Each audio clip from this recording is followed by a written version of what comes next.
Hello boys and girls, welcome to my YouTube channel real experience by Nikhil. थोड़ा सा नज़दीक आ जाते हैं भाई। देखो ऐसा है, आज का सिनेरियो जो है वो कार के ऊपर है। यहाँ पर विदाउट कार समझ लो कि आपकी टांगे है ही नहीं। मैं अक्सर अपनी वीडियो में कहता हूँ, रीज़न क्या है? आपने एक जगह से दूसरी जगह जाना है तो कैसे जाओगे? कार नहीं है, पब्लिक ट्रांसपोर्टेशन का इस्तेमाल करोगे और पब्लिक ट्रांसपोर्टेशन में बहुत टाइम लगता है। मैं मानता हूँ कई बार सिटी अगर जाना हो तो वहाँ पर चाहे आप पब्लिक ट्रांसपोर्टेशन के ऊपर चले जाओ, क्योंकि वहाँ पर आपको एक तो जगह नहीं मिलेगी कार पार्किंग की। अगर मिल भी जाएगी पैसे खर्चने पड़ेंगे। मतलब आपके माइंड के अंदर अगर आप ऑस्ट्रेलिया आते हो तो ये होना चाहिए, टाइम इज़ मनी। अगर आपने मनी को तवज्जो दे दी ज़्यादा तो आपको इन फ्यूचर में जाके लगेगा यार मैंने गलती कर ली। स्टार्टिंग पॉइंट के ऊपर में भी आपकी तवज्जो होनी चाहिए, जो प्रायोरिटी होनी चाहिए वो पैसा होना चाहिए, क्योंकि आपके पास अभी पैसे हैं नहीं और कमाने हैं आपने। लेकिन जब टाइम बीतता जाएगा तो टाइम इज़ मनी आप अपने आप को रखिए, राइट। यहाँ पर पैसा बन जाएगा, टाइम नहीं है किसी के पास, पैसा कमाने में लगे हुए हैं सारे। आप भी यहाँ पर इसी रेस में लग जाओगे। लेकिन हमें ये सारी चीज़ें देखनी है। अब अगर आप कार लेते हो, इस वीडियो के अंदर हम बात करेंगे सिर्फ कार के बारे में, कैसे बाय करनी है, क्या क्या चीज़ें आपको देखनी पड़ेंगी और इसके क्या क्या खर्चे हैं और ये क्यों ज़रूरत है। मैं अपनी एग्ज़ाम्पल लेता हूँ। जब नया आया था, बाकियों के एग्ज़ाम्पल लेना मेरे को अच्छा नहीं लगता, बिकॉज़ मुझे नहीं पता, मैं कोई झूठी कहानी बनाकर नहीं आपके सामने प्रेजेंट करना चाहता हूँ। जो मेरे को प्रॉब्लम आई मैं तब अपनी वीडियो बनाता था जब मुझे प्रॉब्लम आती थी, और आप लोगों ने बहुत प्यार किया और अभी तक कर रहे हो। तो गाइस ऐसा है कि मैं आया, जॉब के लिए इधर उधर जाना पड़ना था, यहाँ कोई ग्रोसरी लेने के लिए जाना पड़ना था। पैदल कितना चले जाए, कितना भार आप उठा के लेकर आओगे ग्रोसरी के टाइम के ऊपर। अब कई बार तो ऐसा होता है कि ग्रोसरी वाला जो स्टोर है वो आपसे काफ़ी दूर है। चलो नज़दीक हुआ तो बंदा ले आता है, सिंगल बंदे की कोई ज़्यादा ग्रोसरी होती नहीं है।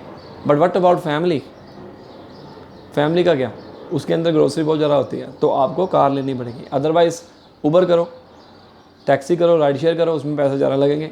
इतना ग्रोसरी के ऊपर खर्चा नहीं हुआ जितना घर से वहाँ तक का खर्चा हो जाएगा। $10-15 देने पड़ेंगे फिर भी मिनिमम। बाकी डिपेंड करता है आपके लेंथ के ऊपर कि कहाँ कितनी ड्यूरेशन में जा रहे हैं। तो अगर आपने कार लेनी है, दो तरीके से कार ले सकते हो। एक तो फेसबुक मार्केट से ले सकते हो, प्राइवेट किसी के साथ, या जो शोरूम वगैरह हैं पुरानी गाड़ियाँ सेल करते हैं, नए शोरूम जो है ना, नई गाड़ियाँ सेल करते हैं, वो पुरानी भी करते हैं, वहाँ पर जा सकते हो डीलर के साथ।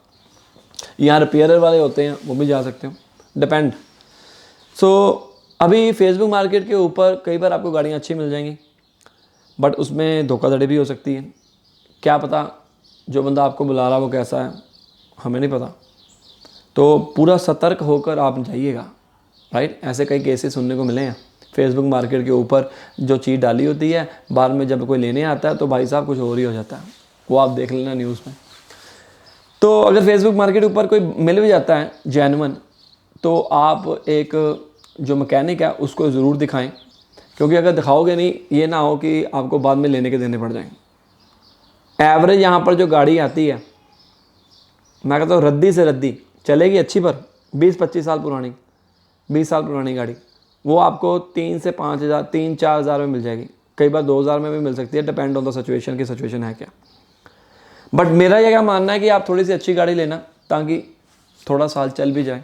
हाँ, अगर आपको सिचुएशन ऐसी है कि भाई पैसे नहीं है लेकिन गाड़ी की ज़रूरत है, उस केस में आप कर सकते हो, वो डिपेंड करता है आपकी सिचुएशन के ऊपर। पर मेरा ये मानना है कि आप थोड़ी देर बाद गाड़ी लो, थोड़े पैसे जोड़ कर लो और अच्छी वाली गाड़ी लो, ताकि अगर आप नहीं चलाओगे, आपके जो स्पाउस है वो चला लेगा बाद में, या बच्चे चला लेंगे, ठीक है।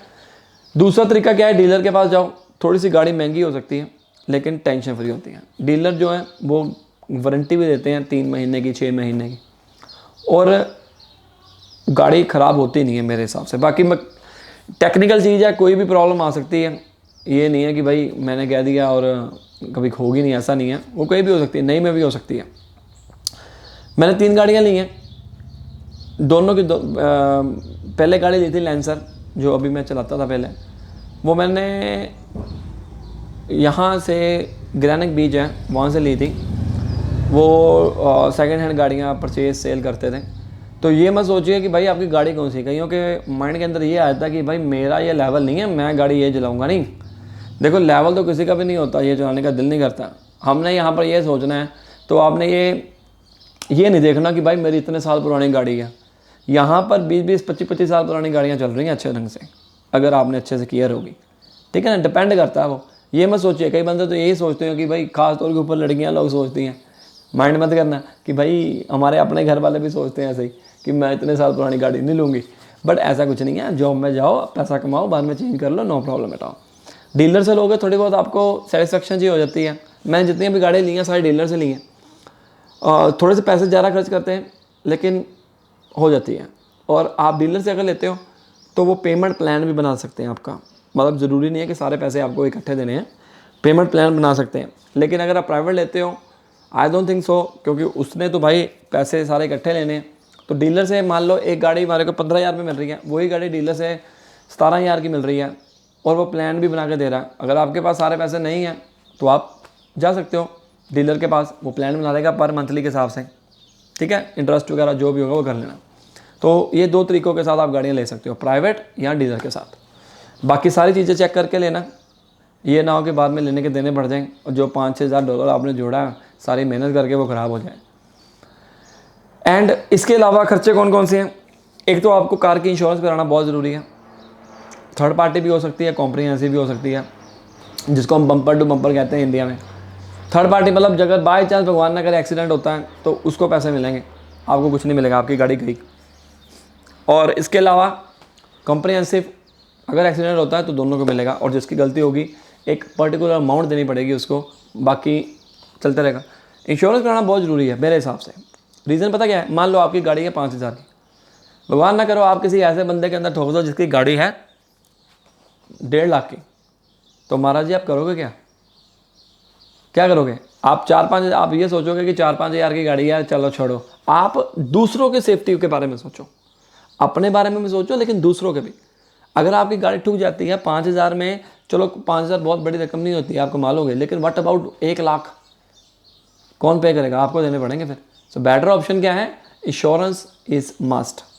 फिर इसके साथ साथ आपको रजिस्ट्रेशन जो नंबर होता है वो करवानी पड़ती है हर साल, हर 3 महीने में भी करवा सकते हो। पे करना पड़ता है आपको $200 से $250 3 महीने का, और साल का लगा लो आप कितना हो गया, वो डिपेंड करता है। हम लोग पे करते हैं मेरे हिसाब से $70 से $90 है पर मंथ, तो 1,1200 खर्चा वो हो गया साल का। अब महीने के महीने देखो, और आपकी जो किस्त जा रही है वो भी, अगर आपने उसके अंदर पैसे पेमेंट प्लान बना के रखा हुआ।